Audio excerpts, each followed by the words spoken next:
সাবেক সিএসি কাজী হাবিবুল আওয়ালকে রাজধানীর মগবাজার থেকে গ্রেফতার নেওয়া হয়েছে ডিবি কার্যালয়ে। আগামীকাল তোলা হবে আদালতে।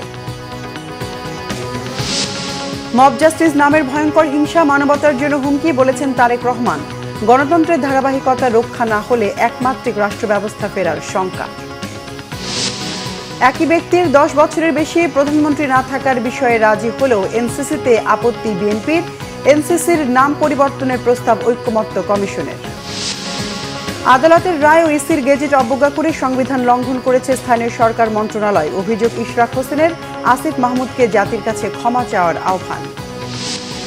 মার্কিন হামলায় ইরানের পরমাণু কেন্দ্রের গুরুতর ক্ষতি হয়নি দাবি পেন্টাগনের। দাবি নাকচ ট্রাম্পের। আইএর সাথে সম্পর্কচ্ছেদের প্রস্তাব পাশ ইরানের পার্লামেন্টে। দেখছিলেন ক্রাউন সিমেন্ট সংবাদ শিরোনাম। এবার বিস্তারিত সংবাদ। সাবেক প্রধান নির্বাচন কমিশনার কাজী হাবিবুল আওয়ালকে গ্রেফতার করা হয়েছে। তিনি এখন ডিবি হেফাজতে রয়েছেন। আগামীকাল হাবিবুল আওয়ালকে আদালতে তোলা হতে পারে বলে জানিয়েছেন ডিবির যুগ্ম কমিশনার মোহাম্মদ নাসিরুল ইসলাম। 2024 সালে দ্বাদশ জাতীয় সংসদ নির্বাচনে ফল পরিবর্তন ও প্রশাসনকে প্রভাবিত করার অভিযোগে শেরেবাংলা নগর থানায় বিএনপির করা মামলায় এজাহারভুক্ত আসামি হিসেবে তাকে গ্রেফতার দেখানো হয়েছে। আরও জানাচ্ছেন মোবাশ্বের আহমেদ। গোয়েন্দা তথ্যের ভিত্তিতে বুধবার দুপুরে মগবাজার এলাকায় আত্মীয়ের বাসায় আত্মগোপনে থাকা অবস্থায় সাবেক সিইসি কাজী হাবিবুল আওয়ালকে আটক করে ডিবি। পরে তাকে ডিবি কার্যালয়ে নিয়ে আসা হয়। ডিবির যুগ্ম কমিশনার মোহাম্মদ নাসিরুল ইসলাম সাবেক এই সিইসিকে গ্রেপ্তারের বিষয়টি নিশ্চিত করে জানান, গ্রেপ্তার এড়াতে বারবার অবস্থান পরিবর্তন করায় তাকে গ্রেপ্তার করতে বেশ বেগ পেতে হয়েছে। গোপন তথ্যের ভিত্তিতে তার অবস্থান আমরা জানতে পারি যে মগবাজারে আছে। তৎপ্রেক্ষিতে আমরা সেখানে নজরদারি রাখি। নজরদারির এক পর্যায়ে আমরা যখন জানতে পারি তার অবস্থান সম্পর্কে নিশ্চিত হই, তখনই সেখান থেকে আমরা তাকে আমাদের হেফাজতে নিই। কাউকে গ্রেপ্তার পরবর্তী কিছু ইনিশিয়াল ম্যানেজমেন্ট থাকে, যে ম্যানেজমেন্টগুলোর মধ্যে তার মেডিকেল চেক আপ করা, আদার্স অন্য যে বিষয়গুলো থাকে, কিছু ডাটাবেজের কার্যক্রম থাকে, সেই কার্যক্রমগুলো যদি আমরা সমাপ্ত করতে পারি, তদন্তকারী কর্মকর্তা যদি মনে করে যে আজকে দিতে পারবে, তাহলে সেক্ষেত্রে হয়তো সেই ধরনের সিদ্ধান্ত আসতে পারে, না হলে আগামীকাল যাবে। নির্বাচনের ফল পরিবর্তন ও প্রশাসনকে প্রভাবিত করার অভিযোগে শেরেবাংলা নগর থানায় গত রবিবার বিএনপির করা মামলায় এজাহারভুক্ত আসামি হিসেবে তাকে আটক করা হয় বলেও জানান ডিবির এই কর্মকর্তা। যেহেতু মামলা হয়েছে, মামলায় এখানে অভিযুক্ত হিসাবে তাদের নাম এসেছে, যাদের নাম এসেছে তাদের সকলের ব্যাপারেই আমাদের গোয়েন্দা তৎপরতা আছে। তাদের ব্যাপারে আমরা কার্যক্রম অব্যাহত রেখেছি। তাদের অবস্থান শনাক্ত করতে পারলে আইনানুগভাবে আমরা পদক্ষেপ গ্রহণ করব। এদিকে একই মামলায় গ্রেফতার সাবেক প্রধান নির্বাচন কমিশনার নুরুল হুদাকে 4 দিনের রিমান্ডে নেওয়া হয়েছে। রবিবার রাতে উত্তরার নিজ বাসা থেকে জনতার হাতে আটক হন নুরুল হুদা। এ সময় তিনি বিক্ষুব্ধ জনতার রোষানলে পড়েন। 2018 সালে একাদশ জাতীয় নির্বাচনের সময় প্রধান নির্বাচন কমিশনারের দায়িত্ব পালন করেছিলেন KM Nurul Huda. Mobassher Ahmed, Bangla vision, Dhaka. Mob justice নামের এক ভয়ঙ্কর হিংসা মানবতার জন্য হুমকি হয়ে দাঁড়িয়েছে বলে জানিয়েছেন বিএনপির ভারপ্রাপ্ত চেয়ারম্যান তারেক রহমান। গণতন্ত্রের ধারাবাহিকতা রক্ষা না করা হলে আবারও একমাত্রিক রাষ্ট্র ব্যবস্থা ফিরে আসতে পারে বলে শঙ্কা তার। 26 জুন জাতিসংঘ আন্তর্জাতিক নির্যাতন বিরোধী দিবস উপলক্ষে এক বিবৃতিতে বিএনপির ভারপ্রাপ্ত চেয়ারম্যান এসব কথা বলেন। গণমাধ্যমে পাঠানো বিবৃতিতে তারেক রহমান দাবি করেন, আওয়ামী লীগ ক্ষমতায় থাকা অবস্থায় বাংলাদেশ এক ভয়ঙ্কর সর্বগ্রাসী রাষ্ট্রে পরিণত হয়েছিল। মত প্রকাশের স্বাধীনতা, ন্যায় বিচার কিংবা গণতান্ত্রিক চর্চা সবই ছিল নিয়ন্ত্রিত। তারেক রহমান বলেন, দ্বিতীয় বিশ্বযুদ্ধের পর বিভিন্ন উপনিবেশ স্বাধীনতা পেলেও বিশ্বজুড়ে হিংসার সংঘাত থামেনি, বরং রক্তপাত আর হানাহানি বহু দেশে মানুষের জীবনকে বিপন্ন করে তোলে। স্বৈরশাসকরা বিরোধীদের কণ্ঠরোধ করতে নানাভাবে নির্যাতন চালাচ্ছে। অনেক জায়গায় নাগরিকদের নিরাপত্তা চরম হুমকির মুখে। গণতন্ত্রই মানুষের অধিকার রক্ষার একমাত্র ভিত্তি উল্লেখ করে আজও এই সমাজ ব্যবস্থার ভিত দৃঢ়ভাবে গড়ে ওঠেনি বলে তারেক রহমান মনে করেন। গণমাধ্যমে পাঠানো এই বিবৃতিতে সই করেছেন বিএনপির সিনিয়র যুগ্ম মহাসচিব রুহুল কবির রিজভী। মব সৃষ্টিকারীদের বিরুদ্ধে শক্ত অবস্থানের কথা জানান বিএনপি চেয়ারপারসনের উপদেষ্টা জয়নুল আবদিন ফারুক। প্রশাসনের মধ্যে লুকিয়ে থাকা আওয়ামী দোসরদের খুঁজে বের করার তাগিদও দেন তিনি।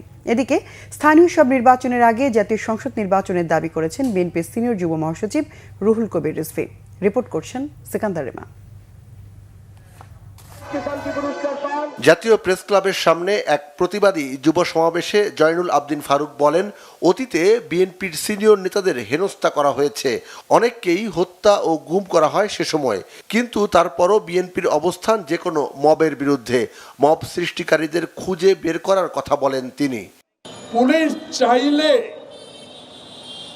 সরকার চাইলে 16 বছর যারা আমাদের পিঠ লাল করেছে, মাথায় গুলি করে রক্ত ছড়িয়েছে, আয়না ঘরে নিয়ে মাসের পর মাস রেখেছে, তখনকার গোয়েন্দা যদি ফারুক সাহেবের স্ত্রী মেয়ে কোথায় থাকে, মির্জা আলমগীরের মেয়েরা কোথায় থাকে জানতে পারে, তারাই তো কিছু কিছু লোক আপনাদের কাছে আছে, তাদেরকে দিয়ে কেন গ্রেফতার করা? ইচ্ছা থাকলে উপায় হয়। এদিকে বিএনপির কেন্দ্রীয় কার্যালয়ে জুলাই গণ অভ্যুত্থানে আহতদের চিকিৎসা সেবা প্রদান অনুষ্ঠানে বিএনপির সিনিয়র যুগ্ম মহাসচিব রুহুল কবির রিজভী অবিলম্বে জাতীয় সংসদ নির্বাচন বাস্তবায়নের তাগিদ দেন। তারা কি বলছে সেটা তাদের দলীয় বক্তব্য, আমাদের বক্তব্য সুস্পষ্ট।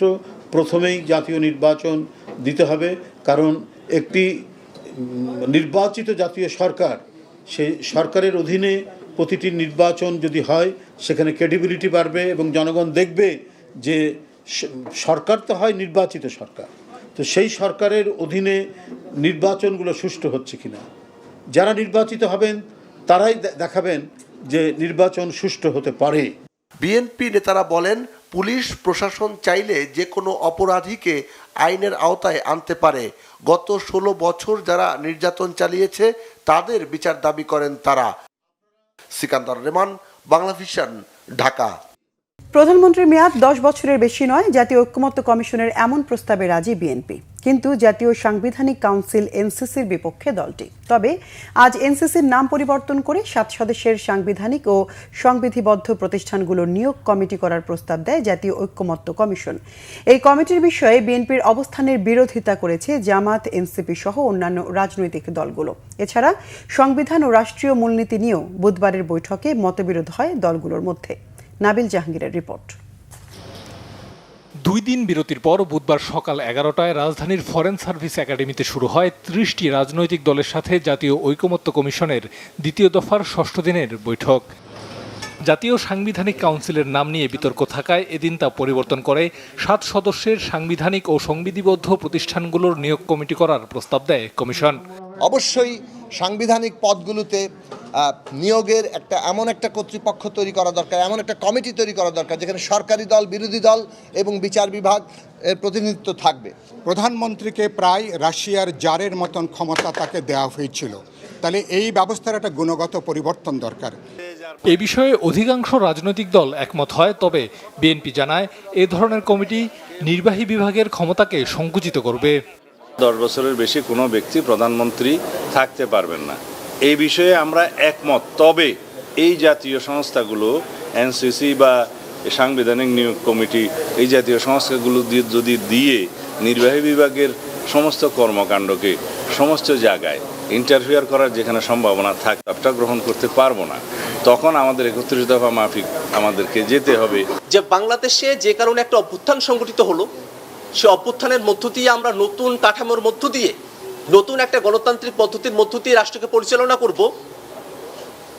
কয়েকটি দল এই মনস্তত্ত্বের সঙ্গে, জনগণের চাওয়ার সঙ্গে তাদের কোনো একাত্মতা নেই, বরং পুরনো যে ধারণাগুলো আছে সেই ধারণাগুলোর সঙ্গে তারা নিজেদেরকে আষ্টে পৃষ্ঠে জড়িয়ে রেখেছেন। এদিনের মূল বিতর্ক ছিল রাষ্ট্রীয় ও সাংবিধানিক মূলনীতি নিয়ে। কমিউনিস্ট পার্টি এবং কয়েকটি বাম দল ছাড়া আর সকলেই ঐক্যমত্য পোষণ করেছে। ৫ম সংশোধনী যেটি আছে আমরা বলেছি সেটা থাকবে, ৫ম সংশোধনী যেটা আওয়ামী লীগ করে সেটা বাতিল হয়ে যাবে, এবং তার সাথে নতুন যে কয়েকটি শব্দ এটা সংযোজিত হবে। যদি সংবিধানের মূলনীতিতে কারোর মনে হয় নাগরিক অধিকার, ধর্মীয় অধিকার খর্ব হচ্ছে, তাহলে নাগরিক অধিকারের জন্য ধর্মীয় স্বাধীনতার কথাও যুক্ত করা যায়, কোনো আপত্তি নেই, কিন্তু ওই 4 মূলনীতির সাথে যুক্ত করতে হবে। 3 দিন বিরতি দিয়ে পরবর্তী বৈঠক হবে রবিবার। এর মধ্যে দলগুলো নিজেদের ফোরামে আলোচনার সুযোগ পাবে। সবগুলো দল ঐক্যমত্যে পৌঁছাতে পারেনি। নাবিল জাহাঙ্গীর, বাংলাভিশন, ঢাকা। প্লাস্টিকের ব্যবহার পরিবেশ ধ্বংসের পাশাপাশি জীববৈচিত্র্যকে হুমকির মুখে ফেলেছে এমন মন্তব্য করে প্রধান উপদেষ্টা ডক্টর মোহাম্মদ ইউনূস বলেছেন, এটা শুধু উদ্বেগজনক নয়, ভয়ঙ্কর। রাজধানীতে পরিবেশ দিবসের অনুষ্ঠানে তিনি বলেন, নদী, বন, জঙ্গল ও জীববৈচিত্র্য ধ্বংস করে নেওয়া উন্নয়নের ধারণা সম্পূর্ণ পাল্টে দিতে হবে। ওয়ান টাইম প্লাস্টিক পণ্য বর্জন করতে দেশবাসীর প্রতি আহ্বানও জানান প্রধান উপদেষ্টা। রিপোর্ট সৈয়দ আব্দুল মুহিতের। রাজধানীর চীন মৈত্রী সম্মেলন কেন্দ্রে বিশ্ব পরিবেশ দিবসের অনুষ্ঠানে যোগ দেন প্রধান উপদেষ্টা ডক্টর মোহাম্মদ ইউনূস। পরিবেশ রক্ষার ক্ষেত্রে ভূমিকা রাখায় এবার 31টি প্রতিষ্ঠান ও ব্যক্তিকে জাতীয় পুরস্কার দেয়া হয়। প্রধান অতিথির বক্তব্যে ডক্টর মোহাম্মদ ইউনূস বলেন, প্লাস্টিক ব্যবস্থাপনা ঠিক না থাকায় জীববৈচিত্র্য এখন ধ্বংসের মুখে। এজন্য নতুন দৃষ্টিভঙ্গি নিয়ে এগোতে তাগিদ দেন তিনি।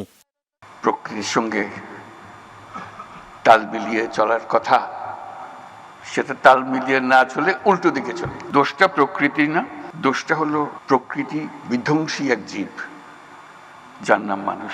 কোনো নদীর নিচে তলদেশে 7-8 ফুট প্লাস্টিকের আস্তরণ পড়ে গেছে ইতিমধ্যে। এটা শুধু উদ্বেগজনক নয়, এটা ভয়ঙ্কর। এর চেয়েও ভয়াবহ বিষয় হচ্ছে মাইক্রোপ্লাস্টিক, যেটা খালি চোখে দেখা যায় না। একটু আগে রিজওয়ান আমাদেরকে বোঝালো, মায়ের দুধের মধ্যেও মাইক্রোপ্লাস্টিক। প্রধান উপদেষ্টা মনে করেন, প্লাস্টিক দূষণ কমাতে হলে এর ব্যবহার কমানোর পাশাপাশি উৎপাদন বন্ধের প্রয়োজন। জানান, সরকার কয়েকটি গুরুত্বপূর্ণ নদী দখল দূষণমুক্ত করার পদক্ষেপ নিয়েছে। তিনি আশা করেন, নতুন প্রজন্ম ঢাকা শহরকে দূষণমুক্ত এবং পূর্বাচলকে বন হিসেবে দেখতে পারবে। প্লাস্টিক দূষণ কমিয়ে আনার অন্যতম উপায় হলো যতটা সম্ভব এটা বর্জন করা।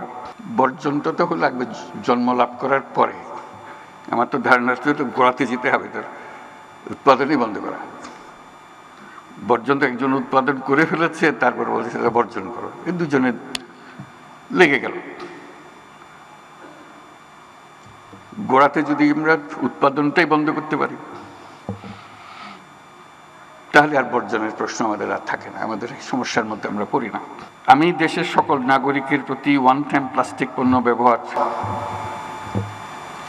বন্ধ করে দেওয়ার জন্য আবেদন করছি। তিনি জানান, জীববৈচিত্র্য রক্ষায় তরুণ প্রজন্মই সবচেয়ে শক্তিশালী ও সৃজনশীল। অর্থনৈতিক লাভের জন্য পরিবেশের ক্ষতি করা থেকে বিরত থাকতে আহ্বানও জানান প্রধান উপদেষ্টা। আমরা যদি পরিবেশ ও জলবায়ু বিপর্যয়কে বাড়াতে না চাই,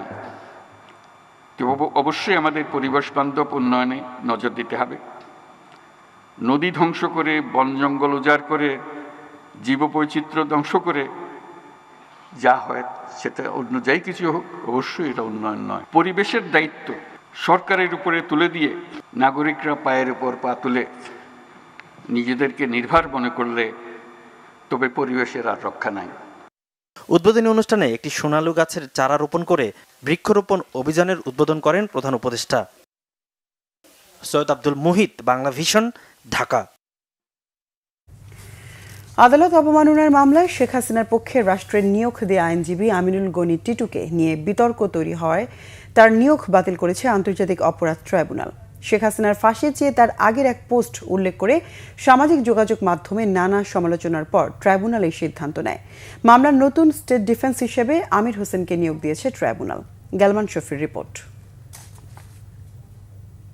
গত 5 আগস্ট শেখ হাসিনার বিচার চেয়ে সামাজিক যোগাযোগ মাধ্যমে স্ট্যাটাস দিয়েছিলেন আইনজীবী আমিনুল গনি টিটু। তাকেই আবার হাসিনার পক্ষে আইনজীবী নিয়োগ দেওয়ায় সমালোচনার ঝড় উঠে সামাজিক যোগাযোগ মাধ্যমে। বুধবার শেখ হাসিনার বিরুদ্ধে আদালত অবমাননার মামলায় ট্রাইব্যুনালে শুনানি করতে আসেন আমিনুল গনি টিটু। নৈতিকতার প্রশ্ন উঠায় আমিনুল গনি টিটুকে শুনানিতে অংশ নেওয়া থেকে বিরত রাখে ট্রাইব্যুনাল। এ প্রসঙ্গে আইনজীবী টিটু জানান, এই পরিস্থিতির জন্য তিনি বিব্রত। স্টেট ডিফেন্স নিয়োগ দেন কোর্ট, এবং কোর্টের কাছে যেহেতু এই ইনফরমেশনগুলো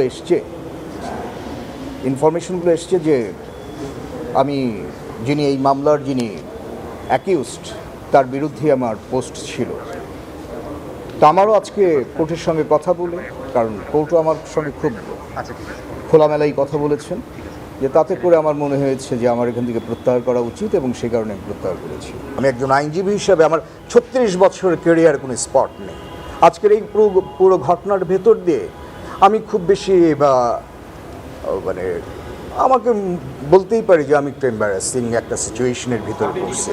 এ বিষয়ে প্রসিকিউটর গাজী MH তামিম জানান, আদালত অবমাননার মামলায় শেখ হাসিনার পক্ষে লড়তে আমির হোসেনকে নতুন করে নিয়োগ দিয়েছে ট্রাইব্যুনাল। উনি ট্রাইব্যুনালের কাছে এই মামলায় থেকে নিজেকে প্রত্যাহারের আবেদন করেছেন। ট্রাইব্যুনালে তার এই মৌখিক আবেদন মঞ্জুর করে এই মামলায় স্টেট ডিফেন্স থেকে তাকে প্রত্যাহার করিয়ে অ্যাডভোকেট জনাব আমির হোসেনকে এই মামলায় নতুন করে স্টেট ডিফেন্স হিসেবে এঙ্গেজ করেছে। এদিন এই মামলায় এমিকাস কিউরি হিসেবে নিয়োগ পাওয়া সিনিয়র আইনজীবী AY মশিউজ্জামান ট্রাইব্যুনালে হাজির হলেও মামলার প্রস্তুতির জন্য 2 জুলাই পর্যন্ত সময় দিয়েছে আদালত। গালমান শফি, বাংলা ভিশন, ঢাকা। পিলখানা হত্যাকাণ্ডে তৎকালীন কিছু রাজনৈতিক গুরুত্বপূর্ণ ব্যক্তির সংশ্লিষ্টতা পেয়েছে জাতীয় স্বাধীন তদন্ত কমিশন। এছাড়া শেখ হাসিনা, ফজলে নূর তাপস, শেখ সেলিম সহ রাজনৈতিক নেতা ও আইনশৃঙ্খলা বাহিনীর ঊর্ধ্বতন কর্মকর্তা সহ 14 জনকে সাক্ষ্য প্রদানের জন্য আহ্বান জানানো হয়েছে। কমিশন জানিয়েছে, এরই মধ্যে আওয়ামী লীগ নেতা মির্জা আজম ও জাহাঙ্গীর কবির নানকের লিখিত জবানবন্দি ইমেইলে নেওয়া হয়েছে। চালডাল কর্মসূচি, জঙ্গিবাদের সংশ্লিষ্টতা সহ নানান ধরনের প্রোপাগান্ডা চালিয়ে ভিন্ন খাতে নেওয়া হয়েছিল পিলখানা হত্যাকাণ্ডের তদন্ত। Report SM ফয়েজের। দেশের ইতিহাসে জঘন্যতম হত্যাকাণ্ড। 2009 সাল 5 ফেব্রুয়ারি সকালে কলঙ্কজনক ঘটনার সাক্ষী হয় দেশের মানুষ। বিদ্রোহের নামে হত্যা করা হয় 57 জন সেনা কর্মকর্তাকে। রাজধানীর সায়েন্স ল্যাবরেটরিতে বিডিআর হত্যাকাণ্ডের ঘটনায় গঠিত জাতীয় স্বাধীন তদন্ত কমিশনের 3য় সংবাদ সম্মেলন। কমিশনের প্রধান জানান, ঘটনার সময় আইনশৃঙ্খলা বাহিনীর নিষ্ক্রিয়তা ও গোয়েন্দা সংস্থাগুলোর ব্যর্থতার ভয়াবহ রূপ নেয় পিলখানা হত্যাকাণ্ড। জানান, এই হত্যাকাণ্ডে তৎকালীন গুরুত্বপূর্ণ রাজনৈতিক কিছু ব্যক্তির সংশ্লিষ্টতা রয়েছে। পিলখানায় সংঘটিত এই হত্যাকাণ্ডটি একটি দীর্ঘমেয়াদী ষড়যন্ত্রের ফল হিসেবে কমিশনের কাছে প্রতীয়মান হয়েছে। বিভিন্ন সাক্ষ্য হতে প্রতীয়মান হয় যে রাজনৈতিকভাবে সমস্যা সমাধানের নামে অযথা কালক্ষেপণ করায় এবং সশস্ত্র বাহিনী এবং অন্যান্য আইনশৃঙ্খলা বাহিনী নিষ্ক্রিয় থাকার কারণে বিদ্রোহীরা নির্বিঘ্নে হত্যাকাণ্ড অন্যান্য অপরাধ সংগঠন করতে সমর্থ হয়েছে। 8 জন সংশ্লিষ্ট রাজনীতিবিদদের জবানবন্দি নেওয়া হয়েছে। 3 জন উপস্থিত হয়ে সাক্ষ্য দিয়েছেন। 2 জন পলাতক আওয়ামী লীগ নেতা ইমেইল এ জবানবন্দি দিয়েছে। 55 জন সামরিক অফিসার যারা বিভিন্নভাবে পিলখানা ট্র্যাজেডির সাথে সংশ্লিষ্ট ছিলেন বা গুরুত্বপূর্ণ দায়িত্বে ছিলেন, তাদের জবানবন্দি নেওয়া হয়েছে। হত্যাকাণ্ড সংঘটিত হওয়ার পরে ঘটনার কারণ ভিন্ন খাতে নেওয়ার জন্য চালডাল কর্মসূচি, জঙ্গিবাদের সংশ্লিষ্টতা এবং মাদ্রাসায় পড়াশোনা সম্পন্ন করা জনবল নিয়োগ দেওয়া হয়েছে বলে প্রচার করা হয়। ঘটনা ভিন্ন খাতে প্রবাহিত করা, আলামত ধ্বংস করার প্রয়াস প্রতীয়মান হয়েছে। এর পিছনে দায়ী ব্যক্তি ও সংস্থাগুলোকে চিহ্নিত করা হচ্ছে।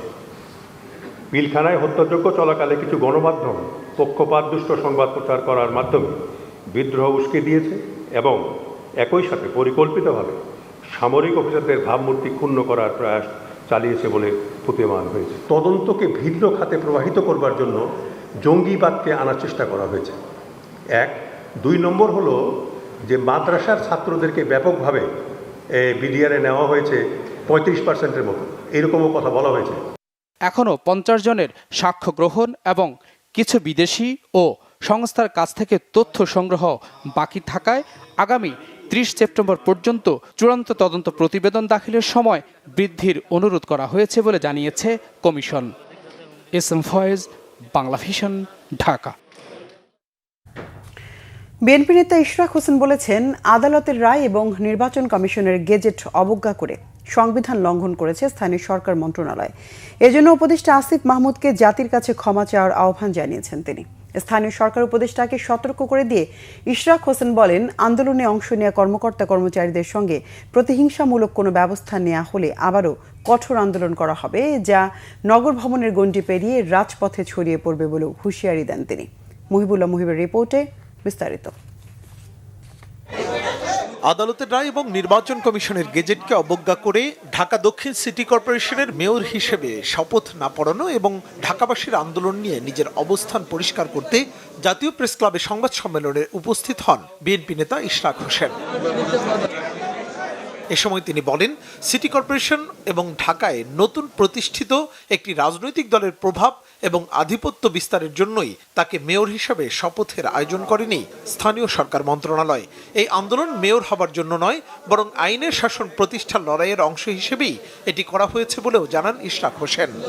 আসিফ মাহমুদ তার বক্তব্য ও কথাবার্তায় লাগাম টেনে ধরে বর্তমানে যে কিছুটা স্থিতিশীল অবস্থা রয়েছে তা বিনষ্ট করবে না বলে আমি আশা করছি এবং কোনো ক্রমে কারো প্ররোচনায় বা নিজ সিদ্ধান্তে আন্দোলনে অংশগ্রহণকারী কর্মকর্তা ও কর্মচারীদের বিষয়ে প্রতিহিংসামূলক পদক্ষেপের চিন্তা ভুলক্রমে করবে না, এটি একটা সতর্কবাণী হিসাবে আমি দিচ্ছি। এর কোনো ব্যত্যয় হলে ঢাকা নগরবাসী মেনে নেবে না এবং পুনরায় আন্দোলন শুরু হলে তার নগর ভবনের গণ্ডি পেরিয়ে রাজপথে গড়াবে, সেটি করা উচিত হবে। বিভিন্ন সময়ে উপদেষ্টা আসিফ মাহমুদের দেয়া বিভ্রান্তিমূলক বক্তব্যের জন্য প্রকাশ্যে ক্ষমা চাওয়ার আহ্বান জানান তিনি। একটি বেসরকারি চ্যানেলে সাক্ষাৎকার দিয়ে স্থানীয় সরকার উপদেষ্টা আসিফ মাহমুদ অত্যন্ত আপত্তিকর কিছু কথা বলেছেন। আসিফ বলেছে, বিএনপির এক নেতার ইন্ধনে ইশরাকের আন্দোলন হয়েছে। এই বক্তব্যের মধ্য দিয়ে হাজার হাজার ঢাকার ভোটারদের চরম অপমান করা হয়েছে।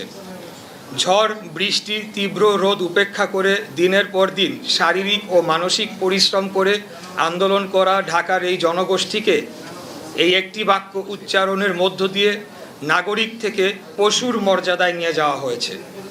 এটার জন্য তাকে অবশ্যই নাগরিকদের কাছে ক্ষমা চাইতে হবে।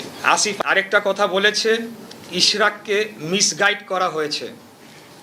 এই বক্তব্যের মধ্য দিয়ে তিনি ঔদ্ধত্যপূর্ণ আচরণ করেছেন। তিনি অন্যদের চেয়ে নিজেকে শ্রেষ্ঠ এবং আমাকে ব্যক্তিগতভাবে চরমভাবে হেয় করেছেন। গত 27 মার্চ ইশরাক হোসেনকে মেয়র ঘোষণা করে নির্বাচনী ট্রাইব্যুনাল। পরে 27 এপ্রিল এ সংক্রান্ত গেজেট প্রকাশ করে নির্বাচন কমিশন। এরপর গেজেট স্থগিত চেয়ে রিট করলে সেই রিট খারিজ করে দেয় আদালত। পরে আপিল করলে সেই আপিল খারিজ হলেও স্থানীয় সরকার মন্ত্রণালয়ের গড়িমসিতে আটকে যায় ইশরাক হোসেনের মেয়রের শপথ। মুহিবুল্লাহ মুহিব, বাংলা ভিশন, ঢাকা। প্রকল্পের মেয়াদ বেড়েছে 3 গুণ, অথচ 1.5 যুগ পার হলেও আলোর মুখ দেখেনি দেশের একমাত্র ওষুধের কাঁচামাল উৎপাদন শিল্প পার্ক।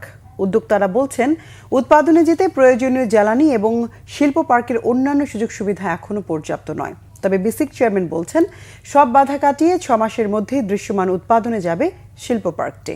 বিস্তারিত জানাচ্ছেন মামুন আব্দুল্লাহ। দেখায় এটি সুন্দরবনের গহীন অরণ্য মনে হলেও এটি হচ্ছে বাংলাদেশের অন্যতম রপ্তানি খাত ওষুধ খাতের এপিআই শিল্প পার্কের একটি প্রতিষ্ঠান, যেখানে 2010 সালে এপিআই উৎপাদনে যাওয়ার কথা থাকলেও ব্যবসায়ী এবং বিসিকের নানা অন্তর্দ্বন্দ্বে এখনও আলোর মুখ দেখেনি সরকারের অন্যতম বৃহৎ এই পরিকল্পনা। ওষুধের কাঁচামাল উৎপাদনে অ্যাক্টিভ ফার্মাসিউটিক্যাল ইনগ্রেডিয়েন্টস এপিআই শিল্প পার্ক নির্মাণে বিসিকের সাথে চুক্তি হয় 2006 সালে। এরপর নানা জটিলতায় প্রকল্পের মেয়াদ বেড়েছে 3 বার। প্রকল্পের ব্যয় প্রায় 3 গুণ বেড়ে হয়েছে 381 কোটি টাকা। সময়ক্ষেপণের বিষয়ে ব্যবসায়ীরা দুষছেন বিসিকের গড়িমসিকে। এক সময় সচিব বদলে আরেকটা অচল হয়ে যায়, আরেকটা গ্যাস দেওয়ার কথা, গ্যাসও দিতে পারে না। গ্যাসের কানেকশন দিছে, গ্যাস এখন আসে নাই। ইলেকট্রিসিটি দেওয়ার কথা তাও দেয়নি। তো যার ফলে গভর্নমেন্টের ঝামেলা আছে জানি, কিন্তু তারপর আমাদের যে ঝামেলা, আমাদের এবং একটা কোম্পানি করতে 200-300 কোটি টাকা লাগে। 300 কোটি টাকা যখন ইনভেস্ট করবে, তার যদি গ্যাস না থাকে তখন কেন করবে? প্রকল্পের মোট 42টি প্লট 27টি কোম্পানিকে বুঝিয়ে দেওয়া হয়। 17 বছরে 3টি কোম্পানি তাদের অবকাঠামো নির্মাণ করেছে। তবে অভিযোগ রয়েছে, প্রয়োজনীয় বিদ্যুৎ ও গ্যাস সরবরাহ না হওয়ায় পূর্ণ মাত্রায় উৎপাদনে যেতে পারছে না প্রতিষ্ঠানগুলো। এটা আমাদের কাঙ্ক্ষিত প্রকল্প, এটা ব্যবসায়ীদের কারণে এটা বিলম্ব হওয়ার কোনো কারণ নেই। এখানে এর সাথে সংশ্লিষ্ট অন্যান্য যেগুলো সরকারি সংস্থা আছে অথবা বেসরকারি যেগুলো যারা এখানকার বিভিন্ন অবকাঠামো নির্মাণের দায়িত্ব নিয়েছে, এদের মধ্যে ত্রুটির কারণে এবং আমলাতান্ত্রিক জটিলতায় এগুলোকে বিলম্ব হয়েছে। তবে বিসিক চেয়ারম্যানের দাবি, জ্বালানি সংকট নেই, সব ঠিক থাকলে 6 মাসের মধ্যেই দৃশ্যমান উৎপাদনে যেতে পারবে শিল্প পার্কে অবস্থিত বিভিন্ন কোম্পানি। আগামী 6 মাস বা 1 বছরের মধ্যে একটা দৃশ্যমান অগ্রগতি এখানে সাধিত হওয়ার সম্ভাবনা দেখা দিয়েছে। আমরা তো বিভিন্ন পর্যায়ে কথাবার্তা বলেছি। কিছু সুযোগ সুবিধাগত বিষয় ছিল, যেটি গ্যাসের কথা বলেছেন, গ্যাস কিন্তু কানেকশন ওখানে দেওয়া আছে। যদি তারা অপারেশনে যায় তাহলে গ্যাস ওখানে তারা পেয়ে যাবে। বাংলাদেশ 154টি দেশে ওষুধ রপ্তানি করে, আর বছরে কাঁচামাল আমদানিতে খরচ হয় প্রায় 15,000 কোটি টাকা। 2010 সালের ডিসেম্বরে এই শিল্প পার্কটি উৎপাদনে যাওয়ার কথা থাকলেও নানা জটিলতায় তা সম্ভব হয়নি। সংশ্লিষ্টরা বলছেন, এই শিল্প পার্ক থেকে যদি ওষুধের কাঁচামাল উৎপাদন সম্ভব হয় তাহলে বছরে এই খাত থেকে আয় বেড়ে দাঁড়াবে প্রায় 1000 কোটি টাকা। তবে দেখার বিষয়, নানা যদি কিন্তুর পরে কবে নাগাদ উৎপাদনে যেতে পারে এপিআই শিল্প পার্ক। মামুন আব্দুল্লাহ, বাংলা ভিশন, মুন্সিগঞ্জ। এবার ইরান ইসরায়েল সংঘাত প্রসঙ্গ। যুক্তরাষ্ট্রের বিমান হামলা ইরানের পরমাণু কেন্দ্রের গুরুতর ক্ষয়ক্ষতি না হওয়ায় কয়েক মাসের মধ্যে সেগুলো সম্পূর্ণ চালু করা যাবে। মার্কিন গণমাধ্যমে ফাঁস হওয়া পেন্টাগনের এমন গোয়েন্দা তথ্যের সত্যতা নাকচ করেছেন প্রেসিডেন্ট ডোনাল্ড ট্রাম্প। তার দাবি কিছুটা হলেও ক্ষয়ক্ষতি হয়েছে। ইসরায়েলের অনুরোধ রাখতে গিয়ে গত 22 জুন ইরানের ফোর্দো, নাতাঞ্জ আর ইস্পাহানে পারমাণবিক কেন্দ্রে বিমান হামলা চালায় যুক্তরাষ্ট্র। এতে ক্ষয়ক্ষতির মাত্রা নিয়ে গুঞ্জন আরও উস্কে দিয়েছে যুক্তরাষ্ট্রের একাধিক গণমাধ্যমে প্রকাশিত বিশেষ প্রতিবেদন। ফাঁস হওয়া গোয়েন্দা তথ্যের ভিত্তিতে দাবি করা হয়েছে, যতটা বলা হচ্ছে ততটা ক্ষতি হয়নি ইরানের পরমাণু কেন্দ্রের। মূল অবকাঠামো অক্ষত থাকায় চাইলে আগামী কয়েক মাসের মধ্যেই পুরোদমে সচল করা যাবে হামলায় আক্রান্ত পারমাণবিক কেন্দ্রগুলো। এসব তথ্য নাকচ করে গোয়েন্দা তথ্য ফাঁসের এই ঘটনাকে বিশ্বাসঘাতকতা বলেছেন প্রেসিডেন্ট ডোনাল্ড ট্রাম্পের মধ্যপ্রাচ্য বিষয়ক উপদেষ্টা স্টিভ উইটকফ। বলেছেন, তদন্তের ভিত্তিতে এই অপকর্মে জড়িতদের শাস্তির আওতায় আনা হবে। আর প্রেসিডেন্ট ট্রাম্পের দাবি, সিএনএস আর নিউ ইয়র্ক টাইমসের প্রতিবেদন ভুয়া, ক্ষয়ক্ষতি হয়নি এমন তথ্য সঠিক নয়। ওই হামলায় B-2 বোম্বার সহ 125টি মার্কিন যুদ্ধ বিমান অংশ নেয়। 3টি পারমাণবিক কেন্দ্র লক্ষ্য করে বাংকার বিধ্বংসী বোমা BGU-57 ফেলা হলেও পারমাণবিক উপকরণ আগেই সরিয়ে ফেলার দাবি করেছে ইরান। এদিকে দোলাচলে থাকা ইরান ইসরায়েল যুদ্ধবিরতি কার্যকর হয়েছে এমন অবস্থায় আন্তর্জাতিক পরমাণু পর্যবেক্ষক সংস্থার সাথে সম্পর্ক ছেদের প্রস্তাব পাশ করেছে ইরানের পার্লামেন্ট। ইরানের গণমাধ্যমে জানানো হয়েছে, আন্তর্জাতিক পরমাণু পর্যবেক্ষক সংস্থা IEF এর সাথে সম্পর্ক ছিন্ন করার বিল পার্লামেন্টে তোলা হলে বিস্তারিত আলোচনার পর সর্বসম্মতিক্রমে গৃহীত হয়েছে। জাতীয় নিরাপত্তা বিষয়ক সংসদীয় কমিটির মুখপাত্র ইব্রাহিম রেজাই জানিয়েছেন, সোমবার বিলটি আলোচনার জন্য পার্লামেন্টে তোলা হয়েছিল। চূড়ান্ত অনুমোদনের সিদ্ধান্ত দেবে দেশটির সর্বোচ্চ জাতীয় নিরাপত্তা কাউন্সিল। আগ্রাসনকারীদের রুখতে শেষ রক্তবিন্দু থাকা পর্যন্ত ইরানের জনগণ আর সশস্ত্র বাহিনী বিরচিত প্রতিরোধ গড়ে তুলবে বলে সামাজিক মাধ্যমে হুঁশিয়ার করেছেন ইরানের পররাষ্ট্রমন্ত্রী আব্বাস আরাকচি। বিজয় র্যালি হয়েছে ইরানের রাজধানী তেহরানে। যুক্তরাষ্ট্র আর ইসরায়েলের পতনের দাবিতে স্লোগান দিয়েছেন অংশগ্রহণকারীরা। ইসরায়েলের পক্ষে গুপ্তচর বৃত্তির দায়ে বুধবার সকালে ইরানের উর্মিয়া শহরে আরও 3 জনের ফাঁসি কার্যকর হয়েছে। রবি ও সোমবার একই অভিযোগে আরও 2 জনকে ফাঁসি দেওয়া হয়। এদিকে ইসরায়েলের প্রধানমন্ত্রী বেনিয়ামিন নেতানিয়াহু দাবি করেছেন, ইরানের বিরুদ্ধে ঐতিহাসিক এই বিজয় প্রজন্মের পর প্রজন্ম মনে রাখবে। নেদারল্যান্ডসের হেগে নেটো সম্মেলনে প্রেসিডেন্ট ট্রাম্পের সাথে বৈঠক করেছেন তুরস্কের প্রেসিডেন্ট রিসেপ তাইয়েপ এরদোয়ান। যুদ্ধবিরতি কার্যকরে অগ্রণী ভূমিকা রাখায় ট্রাম্পের ভূয়সী প্রশংসা করেছেন তিনি।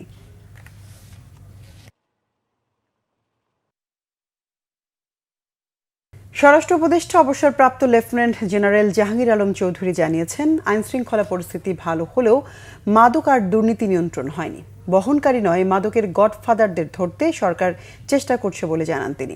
মাদকের অপব্যবহার ও পাচার বিরোধী আন্তর্জাতিক দিবস উদযাপন উপলক্ষে সচিবালয়ে 32টি মাদকাসক্তি নিরাময় কেন্দ্রের প্রতিনিধিদের অনুদানের চেক বিতরণ শেষে ব্রিফিংয়ে কথা জানান তিনি।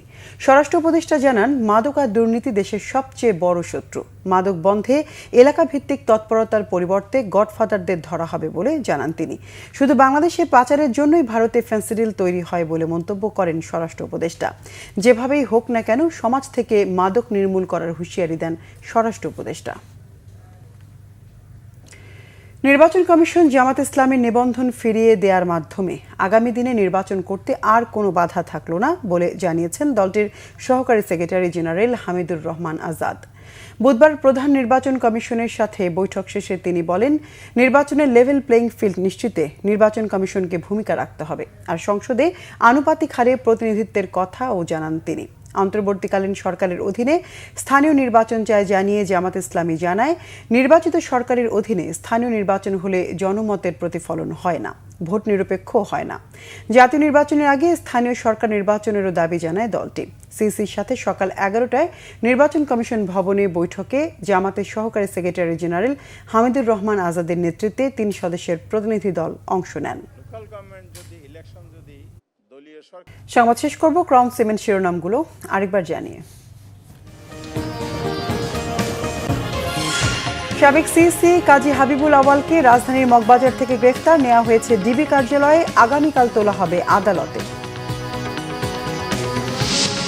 মব জাস্টিস নামের ভয়ঙ্কর হিংসা মানবতার জন্য হুমকি বলেছেন তারেক রহমান। গণতন্ত্রের ধারাবাহিকতা রক্ষা না হলে একমাত্রিক রাষ্ট্র ব্যবস্থা ফেরার শঙ্কা। একই ব্যক্তি 10 বছরের বেশি প্রধানমন্ত্রী না থাকার বিষয়ে রাজি হলেও এনসিসিতে আপত্তি বিএনপির। এনসিসির নাম পরিবর্তনের প্রস্তাব ঐকমত্য কমিশনের। আদালতের রায় ও ইসির গেজেট অবজ্ঞা করে সংবিধান লঙ্ঘন করেছে স্থানীয় সরকার মন্ত্রণালয়। অভিযোগ ইশরাক হোসেনের, আসিফ মাহমুদকে জাতির কাছে ক্ষমা চাওয়ার আহ্বান। মার্কিন হামলায় ইরানের পরমাণু কেন্দ্রের গুরুতর ক্ষতি হয়নি দাবি পেন্টাগনের। দাবি নাকচ ট্রাম্পের। আইএই এর সাথে সম্পর্কচ্ছেদের প্রস্তাব পাশ ইরানের পার্লামেন্টে। দর্শক, এ ছিল এখনকার মতো। পরের সংবাদ রাত 10:30। এর আগে নটায় রয়েছে নিউজ 20। দেখার আমন্ত্রণ রইল। এছাড়া বাংলাভিশন সংবাদ ও সংবাদ সংশ্লিষ্ট অনুষ্ঠান দেখতে ভিজিট করুন www.bvnews24.com ও facebook.com/banglavishnnews এবং সাবস্ক্রাইব করুন youtube.com/banglavishnnews। এতক্ষণ সঙ্গে থাকায় ধন্যবাদ সবাইকে।